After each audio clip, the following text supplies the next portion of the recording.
Esse é o tema que nós estamos escolhendo, de desmistificarmos a aflição, o sofrimento, porque eu acho que ninguém gosta de sofrer.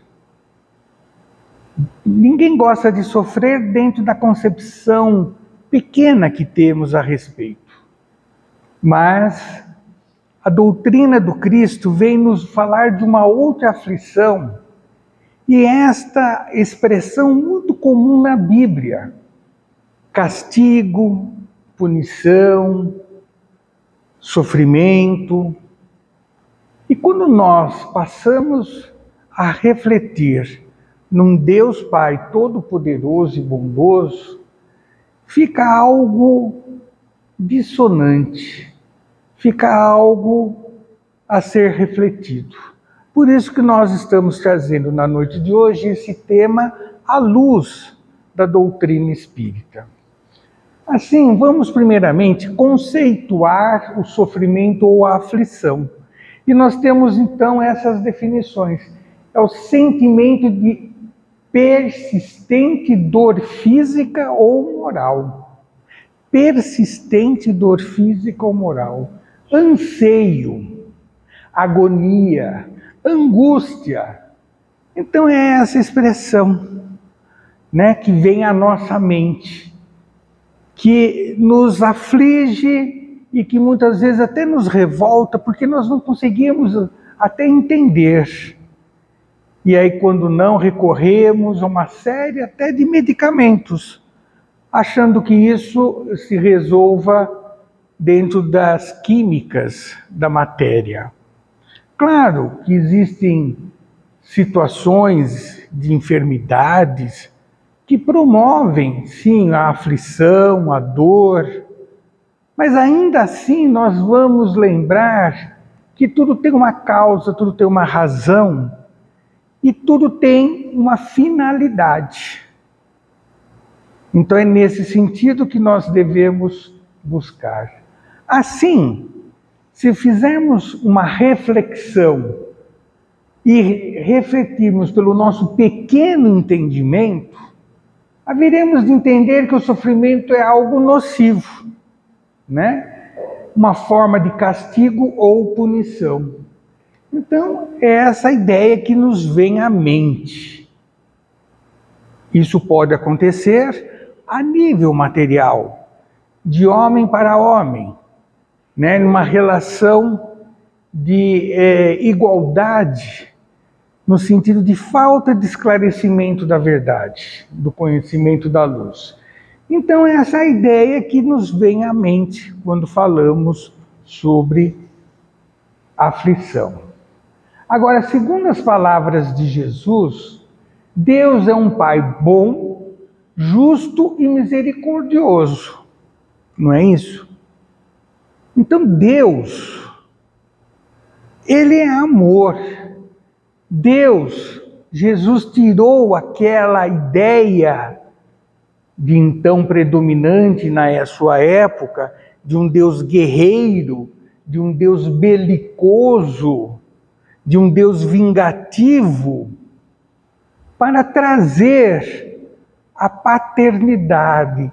É aquele sentimento maior de proteção, de auxílio, de carinho, de amor.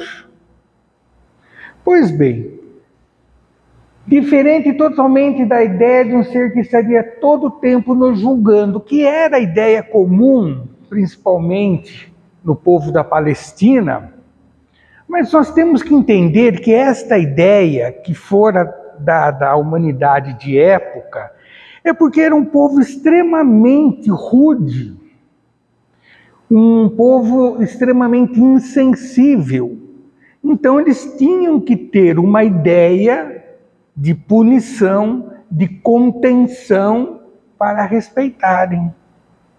Por isso que na religião judaica tem essa forma de entendimento. Agora, ao contrário, nos dando oportunidades de crescimento e maturidade espiritual. Assim sendo, o sentido da palavra aflição no Evangelho do Cristo ganha um novo entendimento. Então perde aquele caráter de dor, de punição, de restrição, né? Mas de crescimento, de maturidade, de correção, de aprendizado, né? E isso então vem ao encontro de um raciocínio lógico que teremos de Deus. Que quando fala-se na divindade, sempre a gente tem a ideia de algo bom, e não algo que nos faça sofrer ou ficarmos em aflição. Assim, então, vamos ampliando os nossos conceitos. E o que nós temos que entender? Quando estamos aprendendo algo, esse processo nos gera aflição. Então, ali, eu sempre dito aqui na casa da alfabetização. A criança que está aprendendo a ler e escrever, como é dolorido o aprendizado, o sofrimento, a mudança de situação, porque ela estava até então solta, brincando todo dia, todo tempo, e agora tem que ficar restrita numa sala de aula para aprender algo que para ela é difícil. Isso gera uma aflição. Não é diferente para aquela pessoa que esteja estudando, que seja até a nível superior. Então, aquele estudo, aquele aprendizado gera uma aflição, um sofrimento. Mas é um sofrimento que nós entendemos que terá um resultado bom, positivo. Vai agregar valores. Então nós nos submetemos a essa condição, porque saberemos que teremos um resultado positivo. Então é mais ou menos por aí que a gente vai delineando o que Jesus vem nos falar. Que Deus, ao nos criarmos simples, ingênuo, teremos todo um percurso de aprendizado. E este percurso, então, vai ter as suas dificuldades naturais, agravadas, caso nós venhamos a resistir ao nosso progresso, à nossa educação, e facilitada se nós aceitarmos a proposta de educarmos, de crescermos. Né? Então, o fator regulador aí de maior ou menor aflição passa a ser nossa e não do aprendizado. Se você tiver resistência, você vai sofrer mais. Se você não tiver resistência, você vai ter apenas aquela aflição, sofrimento daquele instante de aprendizado. Também, quando estamos exercitando um esporte, também não gera uma aflição? Né? Algumas pessoas aqui, né, costumam fazer corridas, outras andam de bicicleta, outras vão em academia.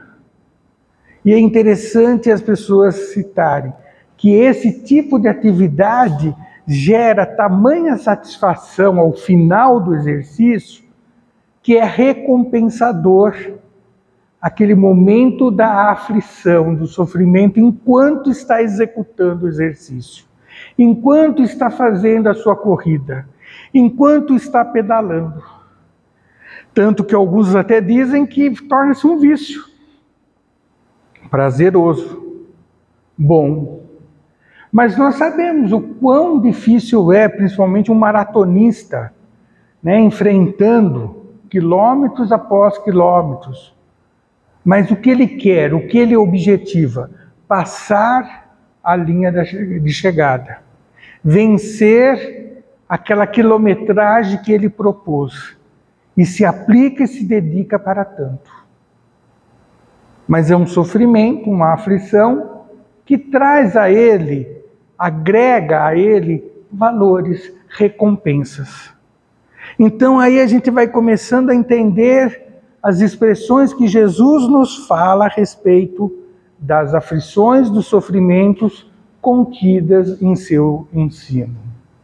Também, quando programamos uma viagem ou um passeio, isso nos gera uma aflição. Então está aqui lá o carrinho, né? Você já começa a fazer a bagagem, já começa a preparar lá as traias, né, de pesca. O problema é que nunca vem com peixe, né? Passa depois na peixaria, inclusive o César ele tem muita experiência nesse sentido. Ele já tem até uma caderneta na peixaria, não é? Mas, e ainda o sofrimento é maior quando vai se levar a sogra junto. Aí a aflição dobra. Mas vamos tirar essa parte. Então, vejam vocês, até para uma diversão, nós não temos um sofrimento, mas a gente não se dispõe a, entre aspas, sofrer, preparar, ver se não está faltando nada, fazer, né, ver se está tudo certo, se comprou lá o suprimento e tudo mais. Então vejam que é esta perspectiva que nós deveríamos ter, inclusive, dos sofrimentos físicos, que muitas vezes nós vamos ter que vivenciar, e se é um consentimento de Deus, é porque tem atrás desta proposta uma finalidade positiva, útil, engrandecedora. Pois bem, então, essa nossa ideia de ampliação desses conceitos sobre a aflição. Agora vamos então ver 3 situações que Jesus nos propõe no Sermão da Montanha, né? E sempre nós estamos citando o Sermão da Montanha, porque ele é o resumo de toda a doutrina do Cristo.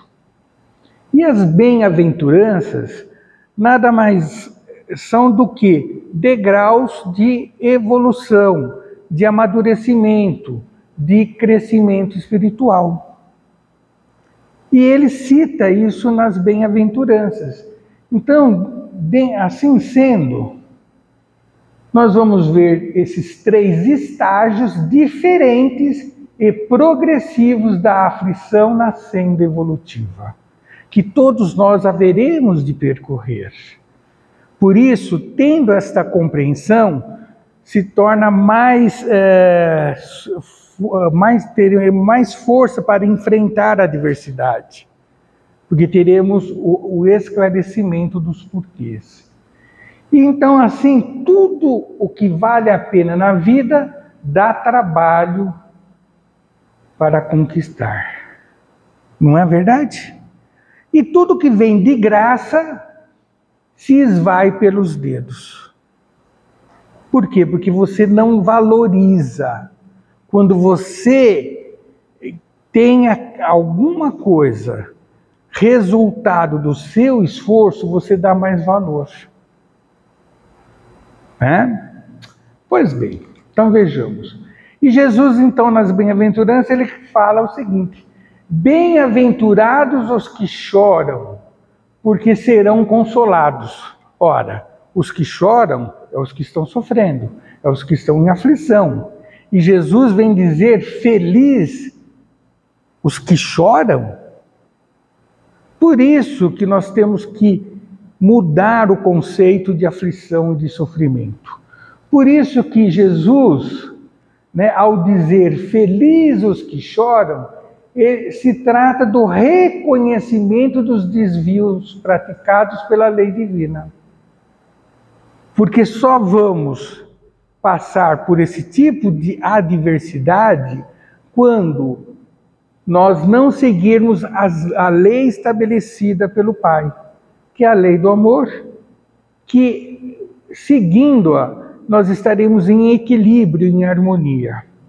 Mas pela nossa imaturidade, pela nossa falta de conhecimento da verdade, porque estamos para adquiri-la, e pela liberdade que Deus nos concede de buscar esse crescimento, de buscar essa evolução, então, não que ele nos deixe à deriva, muito pelo contrário, ele vai nos tutelar, ele vai nos inspirar, mas, aí que vem o mas, né?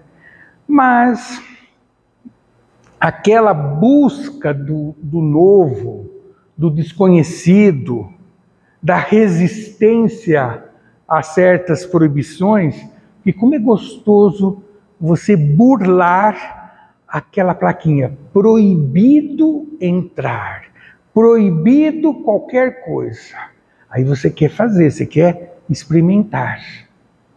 Não é verdade? E isso a gente vai ver desde lá no livro da Gênesis, com Adão e Eva, essa natureza que trazemos de utilizar o nosso livre-arbítrio com irresponsabilidade. Quando isso acontece, nós nos desviamos da lei.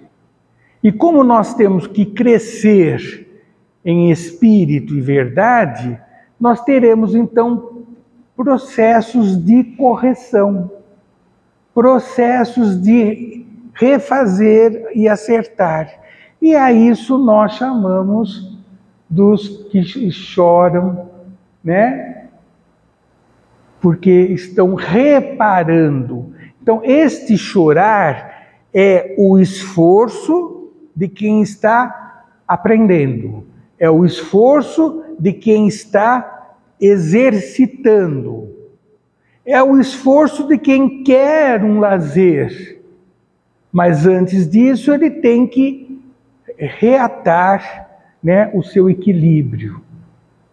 Entenderam? E este processo que nós denominamos como sofrimento e aflição.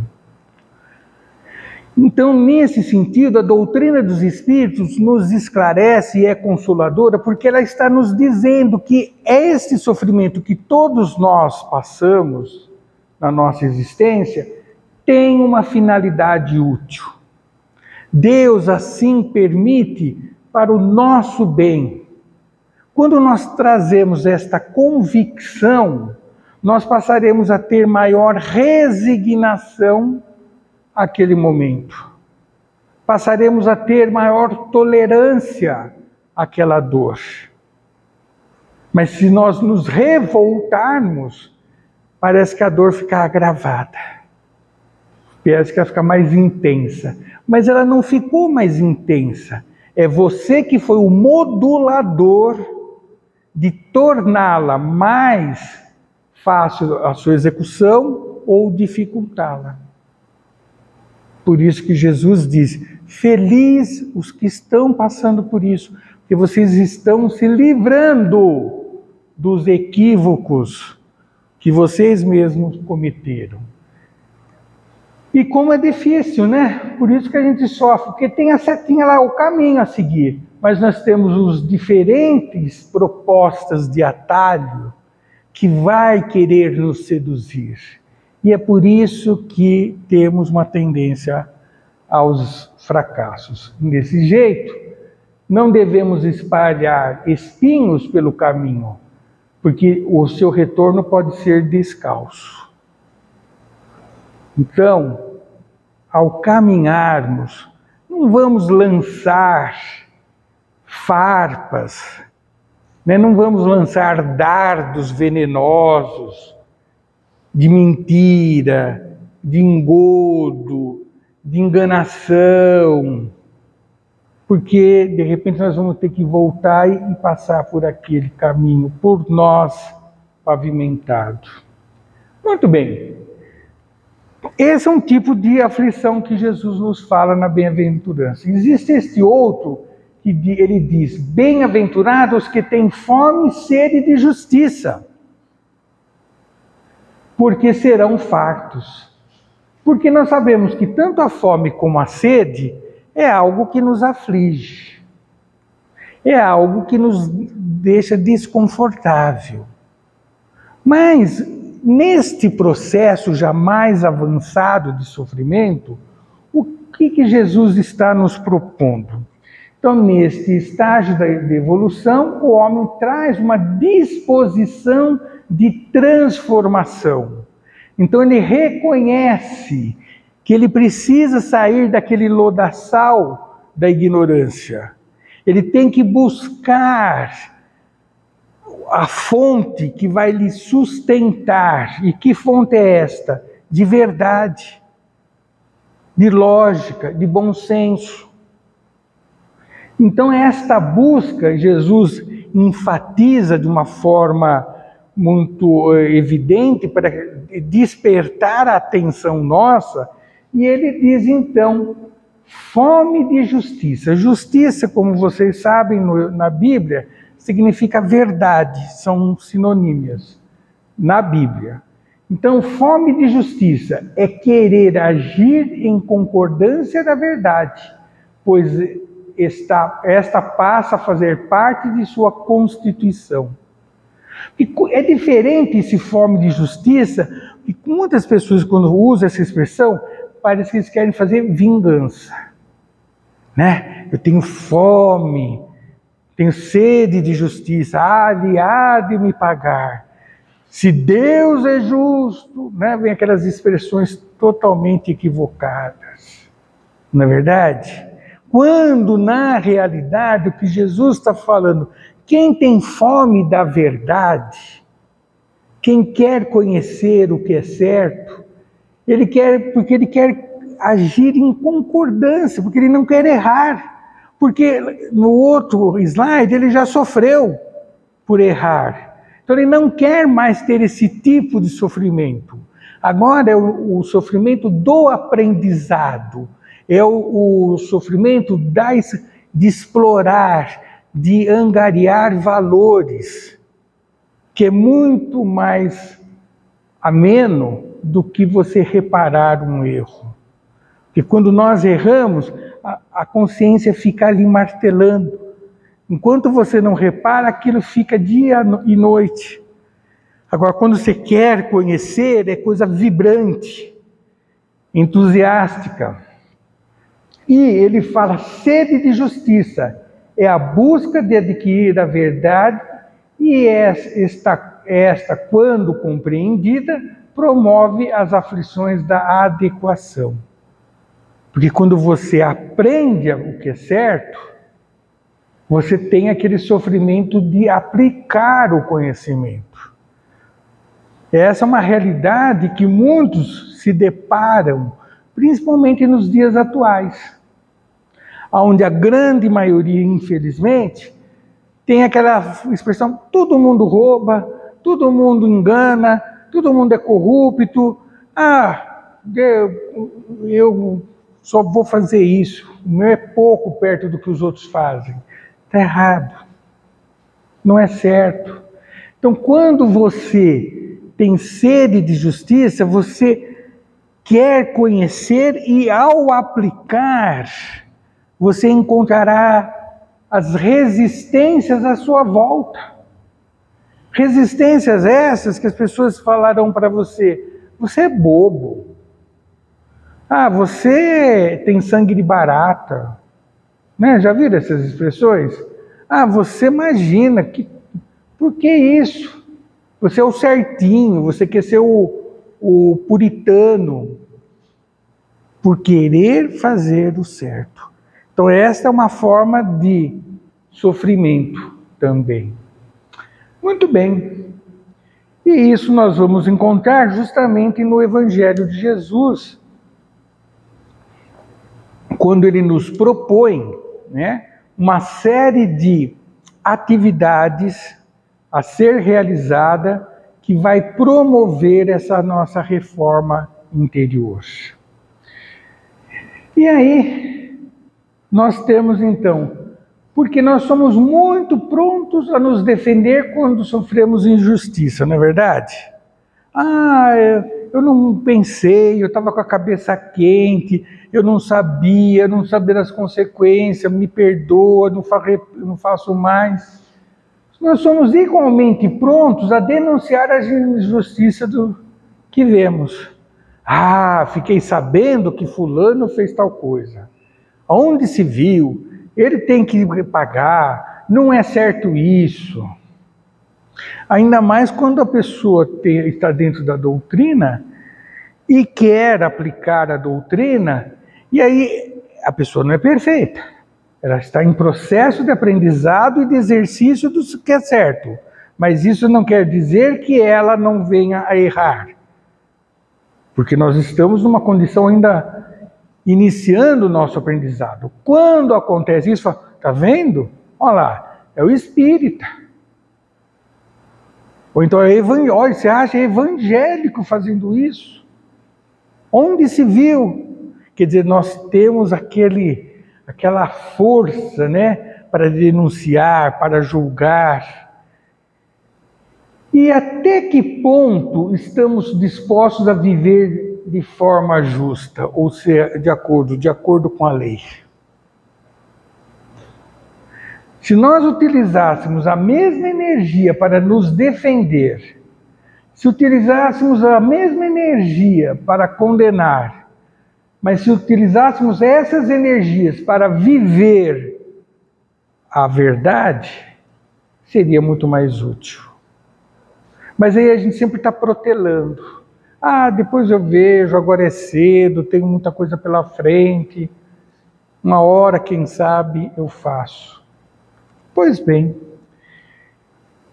E temos então esse terceiro estágio dentro da evolução do nosso espírito, da nossa maturidade, quando Jesus falou nas bem-aventuranças. Bem-aventurados que padecem perseguição por amor da justiça, porque deles é o reino dos céus. Esse é um patamar, né, que nós vamos encontrar muito característico dos primeiros cristãos, de alguns personagens do cristianismo que se dedicaram, foram extremamente altruístas, né, desinteressados, que vivenciavam muito mais a questão moral, espiritual do que material. Situação essa que coloca, né, a necessidade do próximo a ser atendida antes da necessidade pessoal íntima. Então, ao atingirmos este estágio de evolução, ao contrário do que muitos pensam, o homem ainda não, na companhia daqueles que não compreendem a justiça, ou seja, a verdade, passa a ser motivo de escárnio, com maior intensidade. É aquela pessoa que passa a ser alvo de observação, mas não para que possamos dela tirar os exemplos dignificantes. Mas nós passamos a observá-la, passamos a estar sempre vigilantes para com essas pessoas, para ver se elas cometem equívocos, erros, para justamente condená-las, para diminuí-la. Porque isso é uma questão até que a psicologia humana nos fala. Muitas vezes, quando a gente vê alguém se projetando, isso nos incomoda. Não é bem pela inveja do que a pessoa tem e eu não tenho, não é tanto isso. Mas é justamente pelo esforço de que ela realizou para chegar onde chegou, e aqui tem esse sentimento negativo, porque ela sabe que também se ela se esforçasse, atingiria o mesmo objetivo. Mas prefere a acomodação. Então isso incomoda muito mais do que o sentido de posse que ela não desfruta. Porque dentro da divindade, todos nós temos o mesmo quinhão de oportunidades. Ninguém tem privilégios. Ninguém tem uma predileção divina em decorrente de outro, não. O que existem pessoas que, tendo livre-arbítrio, utilizam-o para avançar. Outros utilizam para estacionar. Então é natural que haja um distanciamento. E quando esse distanciamento ocorre e é percebido por quem ficou para trás, então tem aquela sensação de inveja, né? E quer então diminuir o progresso daquele outro que conquistou por esforço próprio. E é por essas pessoas, então, é o que diz a bem-aventurança. Aqueles que têm amor da verdade, de conhecer e praticar, naturalmente vai deslanchar, evoluir, crescer. Não estamos dizendo que essa pessoa já esteja na condição de espíritos puros, de espíritos emancipados. Não. Mas ela já entendeu o que é melhor para ela. Assim, essas pessoas passam a ser, elas são intoleradas e observadas para apontar possíveis erros. Então, é aquela pessoa que sempre tem aquelas brincadeiras jocosas, que quer diminuí-la, né, que quer deixá-la embaraçada. E isso a gente vê ao longo da história da doutrina cristã. Né? Muitos passaram por isso. Dessa forma, então, esse símbolo que muitos trazem de Jesus crucificado, muitos trazem, né, como adornos pessoais. Muitos acreditam que Jesus sofreu para nos salvar, que Jesus derramou seu sangue para que nós fôssemos salvos. Quando, na realidade, este símbolo que muitos têm de forma mais viva quando fala de Jesus, é um símbolo de total desprendimento por amor a nós, de entregar-se à ignorância dos homens por amor. Porque Jesus não poderia morrer de outra forma ou desencarnar. Porque se ele tivesse alguma enfermidade, então ele foi vencido pelas enfermidades quando ele as curava. Se ele cometesse um suicídio, então cairia por terra toda a sua proposta de esperança, de amor, de vidas melhores. Se ele tivesse desencarnado pela longa idade, pela longevidade, também diria que a matéria venceu o espírito. Então vejam que Jesus não poderia retornar à pátria espiritual de outra forma, senão doando-se à humanidade. Perfeito?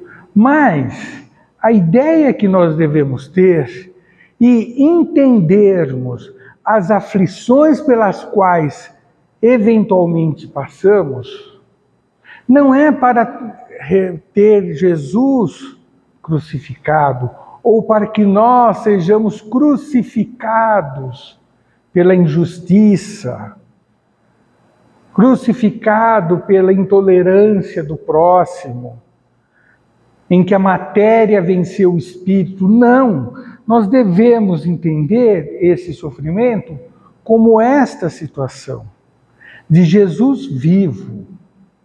Tanto é verdade que após sua crucificação, ele se reapresenta aos apóstolos, mostrando que a morte não existe, o sofrimento é superável, e após a dor do sofrimento, nós teremos a bem-aventurança.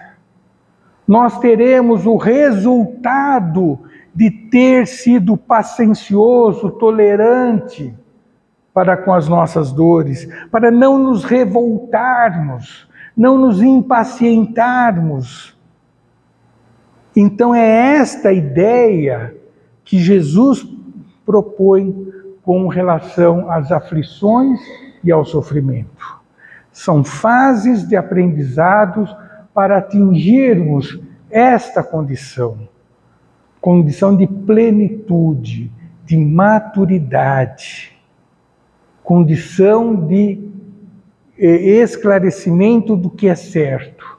E ao chegar nesse patamar, não ficaremos impassivos, não ficaremos sem nada, ociosos. Ao contrário, como ele o fez, estaremos nós tendo a oportunidade de voltarmos e buscarmos aqueles nossos irmãos que se retardaram na marcha evolutiva, por falta de conhecimento da lei ou por se revoltarem contra as aflições. Então, é esta ideia que nós queríamos trazer na noite de hoje, essa breve mensagem, e que ela possa servir justamente neste início de atividade na nossa casa. De entendermos que o trabalho é dignificante, que o esforço que viermos a fazer terá resultados positivos. E quando estivermos em fases de dor, dificuldade, de adversidade, que não nos ausentemos diante do trabalho. Porque a feliz é aquele que sabe que a maior recompensa do trabalho é transformar-se em pão da vida para o próximo. Que Jesus nos abençoe hoje e sempre.